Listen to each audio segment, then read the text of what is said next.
আসসালামু আলাইকুম। এটা রাউজান থানার নোয়াপাড়া গ্রামের শেখপাড়া অঞ্চল। এখানে আমরা গতকাল এসেছিলাম হযরত মৌলানা রশিদ আহমদের ওরস শরীফ। তিনি সম্পর্কে আমাদের জ্যাঠা হন। আমরা ওরসে আসার তেমন ইচ্ছা ছিল না, কিন্তু শেষ পর্যন্ত চলে আসলাম। এরকম নিজেদের পাড়ায় একটা উরস হলে স্বাভাবিকভাবে মেলা বসবে। মেলা বসার কারণেই এখানে যারা মেয়েরা বিয়ে হয়েছে সবাই আসে বাবার বাড়িতে। বউয়েরা জিয়েরা মিলে রাত হলেই একটু মেলা ঘোরাঘুরি, সবাই আড্ডা দেওয়া, আনন্দে মেতে ওঠে। সবাইকে দেখব বলে 2-3 ঘন্টার জন্য যাওয়া। গিয়েই দেখলাম চন্দ্রাবিলে বিশাল একটা মেলা বসেছে। মেলায় অনেক কিছু ছিল। মেলায় যা যা ছিল তা আমি বলতে থাকবো। এখন দেখলাম একটা আচারের দোকান। এখানে কিছু ছোট ছোট পেঁয়াজু বিক্রি হচ্ছিল। এখানে আমরা ছোটবেলায় যে সম্পাপিড়ি খেতাম ওই সম্পাপিড়িগুলো। মেলা হলে এসব জিনিস থাকবে না তা কি হয়? আমরা যেটা ছনামনার ঠ্যাং বলি চট্টগ্রামের বাসায়। তারপর বিভিন্ন বোট, ছোলা ভাজা, গৈসা, তারপর মিষ্টি, বিভিন্ন ধরনের নারিকেলের মিষ্টি, বিভিন্ন ধরনের নাম না জানা জিনিস। এটা হচ্ছে রং বেরঙের, সুন্দরই লাগছিল।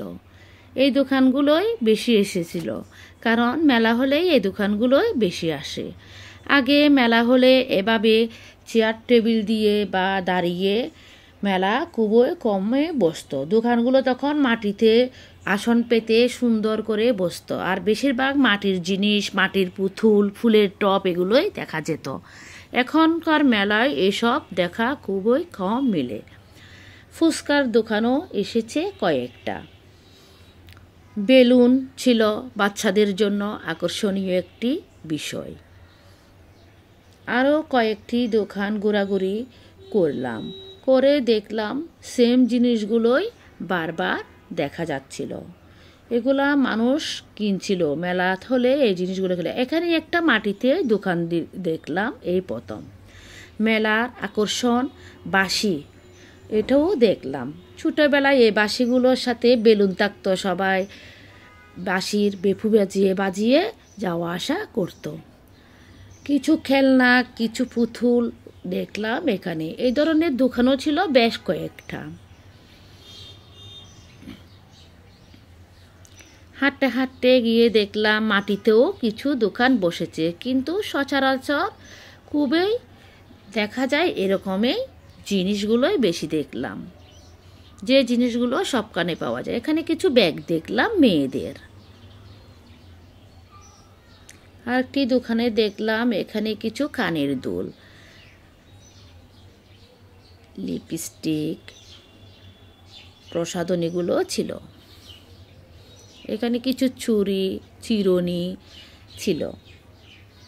চুড়িগুলো সবখানে প্রায় পাওয়া যায়।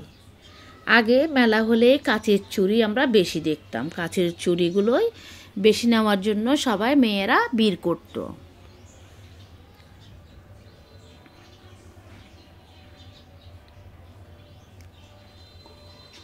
আমরা যখন গিয়েছিলাম তখন অনেক রাত, মানুষ অনেক কমে যাচ্ছিল। আমাদের যেহেতু বাসায় আসার তাড়া ছিল, তাই তাড়াতাড়ি দেখে চলে আসলাম।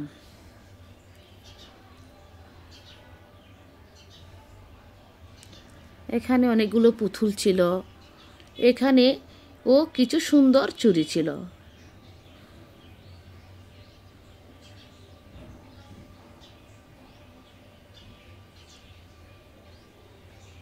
বেশিরভাগই চুড়ি দেখা যাচ্ছে এখানে। হাঁটতে হাঁটতে আরও কয়েকটা দোকান এভাবেই ঘুরে ঘুরে দেখলাম। কাঁচের চুড়ি মেলার প্রধান আকর্ষণ ছিল তখনও এখনও। কাঁচের চুড়িগুলো দেখলে মন এত ভালো হয়ে যায়, কিন্তু এখন সেরকম পরা হয় না। কাঁচের চুড়িগুলো ডজন 50 করে বিক্রি করছিল। আমার বোন মেয়ের জন্য কয়েক ডজন নিল। এখানে আরও একটি ফুচকার দোকান, যেখানে বাচ্চারা খাওয়ার জন্য বসে আছে।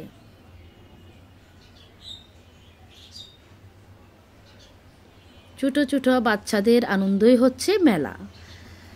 ওরসে রাত হলে বিভিন্ন মহিষ নিয়ে আসে, গরু নিয়ে আসে, সেরকম একটি দৃশ্য দেখলাম।